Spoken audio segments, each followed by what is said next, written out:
Hello my friends, welcome back to my channel. Hello everybody, welcome back to my channel, welcome if you are new. I'm so thrilled to have you here, don't mind me, we're very professional and we adjust the camera while we're talking and filming a video. Oh boy, today we're wrapping up January, and I've mentioned this, right? I've mentioned this on Instagram. I've talked about this a lot on Patreon. It's been like a constant thought in my head through the whole freaking month. I felt towards the end of like November, I started to feel a little bit reading slumpy. And then December, I had a run of really great books. But towards the end of the month, again, I felt like reading slumpy. And this isn't new, right? I've been a reader my whole life. I'm not 20 years old. I know what a reading slump is. I know how it hits. Sometimes I've had reading slumps that have lasted for years, right? And that's usually when I was busy with other things, specifically like raising my young family, building my business, right? And it just didn't seem like a priority at the time, reading or finding a book to get lost in, even though I always like missed it, you know? But I will say, since I began this YouTube channel in August of 2020, I definitely have been hit harder with reading slumps. Not necessarily more often, but they've been more severe.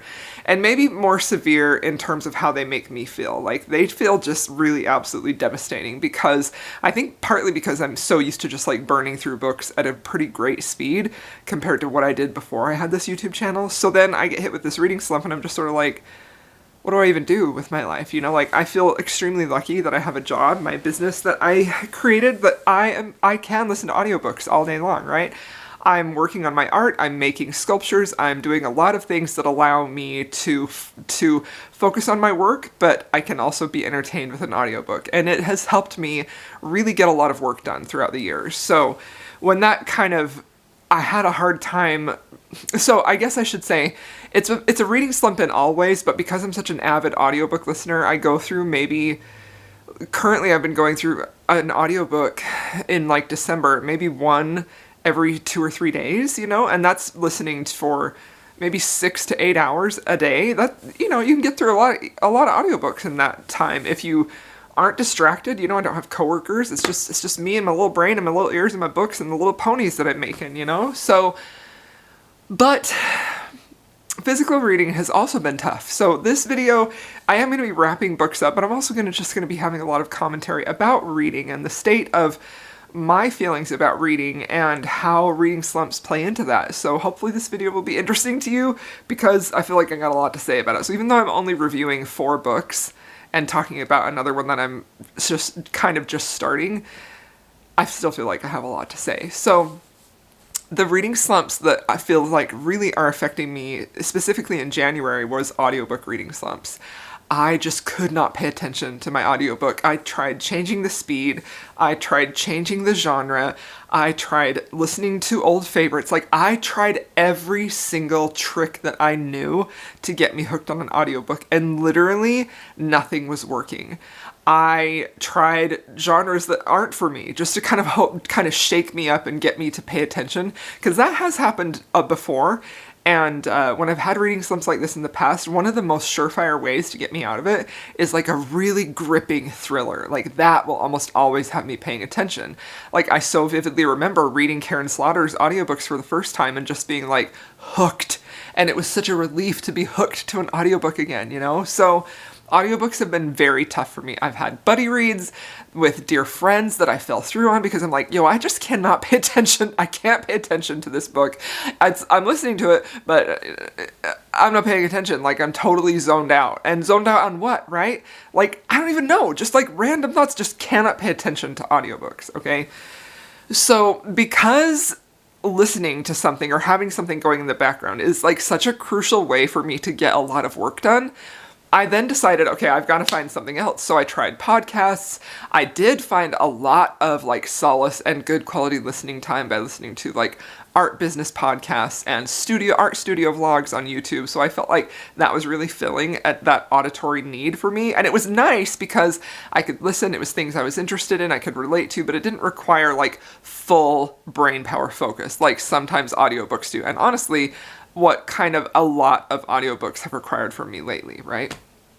So that was really nice that I was able to do that. But I still really deeply missed reading audiobooks, listening to them, getting caught up in a story. So anyway, all that to say, I was able to finish some books, and let's see, they were all audiobooks. My physical reading took a nosedive. I've been so focused on my business. I've been so focused on like my family and my health and just personal things that when it came time, I didn't really have a lot of time for physically reading. And if I had downtime where I wasn't working or busy with my family, I was usually like researching business stuff or, things like that. So life's just been lifing. And because BookTube is by and large entirely a hobby for me, right?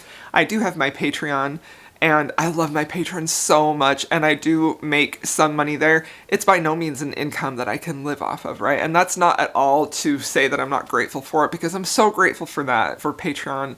I don't know why that word is so hard for me to say sometimes. And the little bits of money that I get through AdSense on YouTube, right? But it doesn't really pay my bills. It pays for books, and probably like my diet soda habit. So it's something that I'm grateful for, but it also is sort of like if it's stressing me more than it's bringing me joy, I kind of have to adapt and figure out how to make this bring me joy and not bring me stress. Because one of the main reasons I didn't want to start a Patreon for so long is because I don't want to monetize this hobby, But I love all of the benefits of having a Patreon community where I feel like it's very small. We're so close in there and we can really talk and bond. And I just love Patreon so, so much. So I didn't mean to just talk about that. My train of thought is just kind of all over the place, which maybe explains the whole reading slump problem that I've been having. But I do typically find myself in this mindset in January. And I think it's just a result of so much happens at the end of the year, so much hustle and bustle, so much stress, and then January comes and I'm just sort of like, I'm done, when ideally like the best possible thing would be to get lost in a story. It just seems impossible for me. So anyway, thanks for listening. Let's talk about the books that I read. So the first book that I read is The Invisible Life of Addie LaRue. This book, you guys, I've talked about this before, and I don't mean to sound like at all like, well, I knew about this before everybody else, but I know that's what it's going to sound like, right?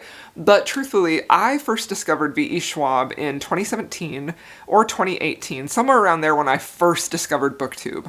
And I was consuming so much content, and I was having the time of my life, and that's sort of when I had a big renaissance moment in falling back in love with reading, because I was kind of casually reading before that.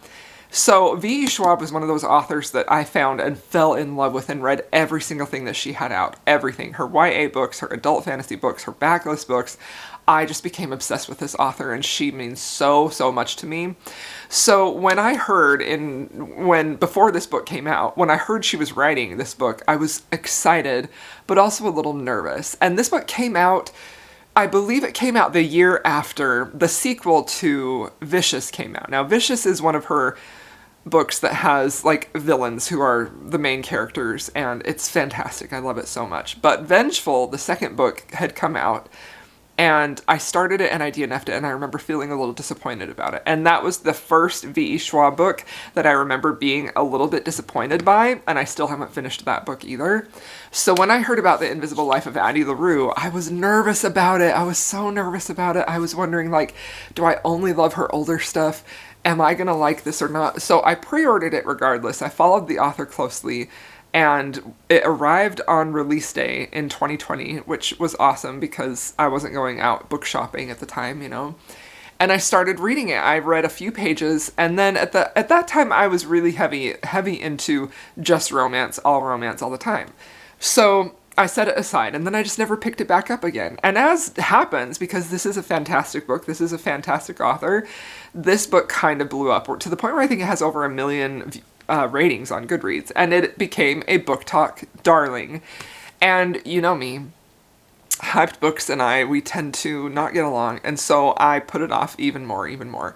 But this book has been calling to me for quite some time, and I just have been wanting to work through a lot of the books that I have similar experiences with this, right? Like where I buy them, I get so excited, and then the hype happens, and then I just never get to it.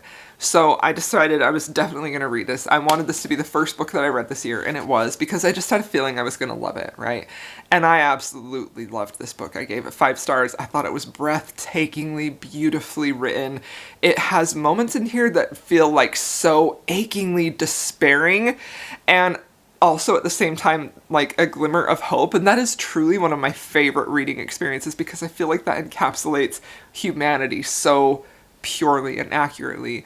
The experience of living life, I feel like, is so much this blend, sometimes perfect blend, sometimes more than one than the other, of despair and hope, melancholy and hope. Like, I feel like that is the life experience for, at least from my point of view, maybe because I'm a little emo, I don't know, but that's exactly what this book was for me. The characters were beautiful, the plot was, like, barely there, but it was so stunning. I love the imagery in this, I just love everything about this. This is a book that was truly feels like it was written for me, like, and I just adored it. So Addie is living in, I think it's something like the 14th century. I can't actually remember. I apologize for being so terrible about names and about time periods. Not 14th century, 1700s France, okay? So she's living in the 1700s. She is about to be married, and she desperately doesn't want to be tied to this man. He is a gross, disgusting, vile man, but she wants to live. She wants to make her own choices. And so she ends up making a deal with a demon, essentially, after dark, when she has been warned never to do that, that he will free her from this marriage and she will be able to live. Now, he does this, makes this bargain with her, and something she's not aware of is that he has made it so that whenever she will live forever, she will be able to have all of these life experiences, and at the end of when she deems her life, she will then give her soul to this demon, this devil, essentially. And along her life, something that he kind of tricked her into is that no one will remember who she is. No one will remember her name. No one will remember who she is at all. So she goes through life having these beautiful experiences, and the next day, when everyone wakes up, they don't know who she is. They don't have a memory of her. And, like, that's a big part of the despair element, right? So this was just absolutely beautiful. I loved it so much. Can't say enough good things about it. The perfect book to start the year with. I absolutely adored it. And interestingly enough, as I was reading this, you know, I have an interest in writing fiction. I love writing. I haven't seriously written in a really long time. That's a goal that I have this year, is to get back to writing fiction. But V.E. Schwab has been one of my major inspirations. She has a really great podcast called The Right Way or something like that, where she interviews authors and they talk about craft and writing, and I just find her so freaking inspirational, right? That's one of the main reasons why I love following her on Instagram, is because of how inspirational she is about talking about writing and the process of being a writer and being a creative. And a lot of those tips I've applied to my artist life of being like a sculptor and a painter. So she posted something before this book was ever published that resonated with me so deeply. As someone who suffers from depression, this felt exactly how my lived experience was, and it honestly shook me to my core to read that line in here, because I didn't know that's where it came from. I thought she just shared a piece of writing. I didn't know it came from this book. If I had known that came from this book, I would have read it so much sooner. So let me tell you what it is. Okay, so took me forever to find it, but I finally found it. It said, she presses her palms against her eyes and tells herself it is just a storm. She was 14 when the first one rolled in, didn't see it coming. One day the skies were blue, and the next the clouds were low and dense, and the next the wind was up and it was pouring. It would be years before she learned to think of those dark times as storms, to learn that they would pass, if she could simply hold on long enough, batten down the hatches, and wait it out. It is just a storm, she tells herself. It is just a storm. It is just a storm. Like, I love that. I love that piece of writing so much. It feels so deeply personal, and that's how her books have always felt to me, and that's why I love her so much, is because her books feel so deeply personal and specific for me. They may not feel like that to you, but that's how they feel to me. So that's a theme of this video. We're going to get back to that in just a minute. So, Yeah, let's move on. So the next book that I read was The Serpent and the Wolf. I actually do have a physical copy of this, and I forgot to bring it out here. The Serpent and the Wolf is I believe this is a debut fantasy romance from this author. I was very excited to get this. I had heard a lot of really great things about it, and I finally started reading it, and let me just tell you, this has one of the best opening chapters in a fantasy romance that I have read in a really long time. The way that this established the chemistry and the tension between these two was fantastic, to the point where I could not wait to keep going. I was so in love with this couple, and I just was having the best time with it, right? So I actually started this book in December. I read that and I was like, oh my gosh, I'm obsessed with this. This is gonna be my new favorite book ever. This is gonna be the new fantasy romance. I'm so excited about it, right? And then I kept listening, and things abruptly changed after that, right? There was a reason for that great tension and chemistry in the beginning, and then it kind of like peters out, and you get some political intrigue and some plot things, and the couple isn't the driving force, and the tension isn't quite as strong. It's still there, but it feels a little bit more contrived, and it felt like so real and visceral in the first chapter. So this book is essentially about a couple. She ends up being like bargained into this marriage by this other guy. It's this whole political alliance from her brother. Her brother puts her into this marriage, believing that once he puts her into this marriage, that her husband is going to kill her.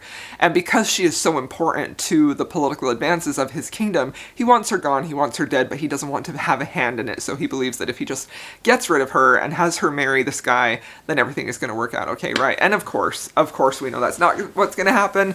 We know that there's going to be chemistry, there's going to be sparks, there's going to be something about this hero, her future husband, that he finds out about her, and he's going to use it to his advantage, right? In the whole grand scheme, political construct and everything. So I feel like so this book gripped me instantly from the beginning. I was like, this is fantastic. And then it just kind of went, and it felt a little meandery. It felt like we were not balanced in where we spent our time politically with the plot and with the romance, and it just sort of felt like, it started to feel like every other fantasy romance that I had ever read, right? Whereas in the beginning it felt fresh and unique and just like, I was like loving it, right? So this was good. It was solid. It wasn't fantastic. I gave it 3 stars. So the next book that I read, I actually am not going to be able to review for you, because this is a book that we read for my Patreon book club. If you join the Sodalicious tier, then you get access to this exclusive book club that we do, where we all vote and pick a book, and we read it together, and then I do an exclusive vlog with all of my thoughts on it, and then we have a live show, and it's so much fun. But it is an exclusive review for Patreon for that tier, so I can't tell you about it. But this is essentially a fan fiction of Darcy and Elizabeth from Pride and Prejudice. I haven't even told you the title. It is Unequal Affections, and it is by Laura S. Ormiston. And this book was this book, I read it. It's on Patreon. I have a hard time not talking about it. Anyway, this was super fun to read with my patrons. We had a great live show. I think that reading a fan fiction of Darcy and Elizabeth was not something that I probably would have gone out and saw on my own, but I really enjoyed this. I'll tell you that much. I did really enjoy it. This starts from the moment when Darcy kind of proposes to Elizabeth, and then it's unequal affections, obviously, and she has to fall in love with him. So very intriguing, and if you love Pride and Prejudice and you're interested in a fan fiction, I think that you would really like this one. Okay, and now that brings me to the last book that I read for the month. So can you believe that the last book that I read for the month is a book that I have been pretty vocal about disliking? I have a whole vlog dedicated to me reading this book in the moment, reading my advanced listening copy of it, and not liking it at all. And now changing my mind to where I liked this book. I had a fun time reading it. This felt exactly what I was looking for in the moment, and it is Fourth Wing. So there's a little bit of backstory here. My son is recently engaged to his girlfriend. She is a reader. She loves this book and this series. She was asking me to recommend some romance books to her, and so I did. And so then I said, hey, could you recommend some books to me that I could read? And she's like, well, you've maybe already read all of them, but I hadn't. She picked 2 that I hadn't read, and then I decided to pick this up on my own when we were book shopping together one day. And I told her I would give it another try because, and I've said this in my review, I've said this multiple times, when I first read Fourth Wing, I read the advanced listening copy before it was even published, and in that audio arc, the narrator has a cold, and I can't even believe that it was published that way, because her cold is so audible. You can hear her sniffling, you can hear her congested, you can hear her mouth noises. Like, it irritated me so much, and it did the thing that happens to me when I'm reading a book and I find myself irritated with something, and then all of a sudden I'm seeing all of the flaws. I'm clocking everything. I'm getting annoyed with things. My tolerance level is like bare minimum, right? And I really feel like that is largely what impacted my decision when I read Fourth Wing for the first time and didn't enjoy it and gave it 2 stars. So I told her I would read this, but I wanted to read it physically because I had a bad experience with the audio arc. And I started reading it, and I was like, you know, this is actually really fun. It was really giving me, and I know other people have said this, and I remember feeling like this when I first read it. It feels very reminiscent of YA fantasy romance of like 2015, 2014, something around there. This has a distinctly YA voice and tone. And my criticisms for this book still stand. I still stand by them. I think that everything that I critiqued this book for is pretty accurate still. The only thing I would change my mind about is that I was pretty harsh about the dragons in this book when I first read it. That I felt like they were immature. They didn't seem like the type of dragons that I wanted to see in fiction. But now that I've reread this and I am more on board with the tone of this, which is very, very, very YA sounding in tone, I think the dragons fit this tone of book very much. So I had a fun time reading this. I really did. I don't even know what I would rate it now. I'm kind of tempted to just completely delete my review on Goodreads and just mark it as read, because I don't know that I have a star rating for this. It's not a 5-star book for me, but it was fun. I had a fun time reading this. And truthfully, because of my huge reading slump mental state, the whole reason that I got swept up in this book was because of my daughter-in-law. I wanted to bond with her over a book, and she was so excited about the release of Onyx Storm. She was so excited for it, and I just was like, this could be something that we could bond over, and I would really, really love that. And so I had so much fun reading this and getting to talk to her about it, and just, it was fun, right? Is this a perfect book? Not at all. Are any books perfect? No. I see why people love this. I do. I see why people don't love it. But I also see a lot of sentiment right now of disdain for this book. And honestly, it's kind of starting to really piss me off, because anytime that young women or women like something or something is written for women, society comes along and says, this is stupid, and they start mocking it, and it just drives me up a wall. Like, just let women like things. Why do we always have to make women feel stupid for things that they like? So yeah, I like Fourth Wing. I'm gonna be loud and proud about it. I like this book. I thought it was fun. It felt very reminiscent of YA fantasy, and that is exactly what I was in the mood for, and it delivered. It's fun. It's not terribly written at all. I think it's a pretty fun, solid book, and I'm going to continue on with the series. So here is to changing our minds, to having our tolerance levels raised, and most importantly, to looking at books with different expectations and looking at them a little bit kinder, because somebody in our life who is important to us loves them, right? That doesn't mean you have to love the book too, but a big, huge reason of why I was so tolerant about this was because of my future daughter-in-law, and seeing her love for it and her excitement for it. Like, I can't hate on it anymore, you know? So, I don't know. There's my review. There's my opinion. This is the book I ended the month on, and it was a good one for me. I had fun reading it, and yeah.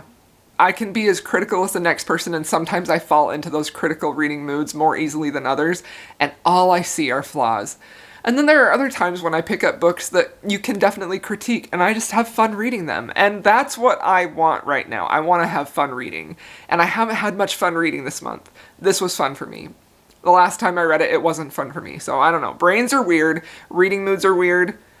This was a fun. Shouts out to Cindy for getting me involved in this book again, because it was a good time.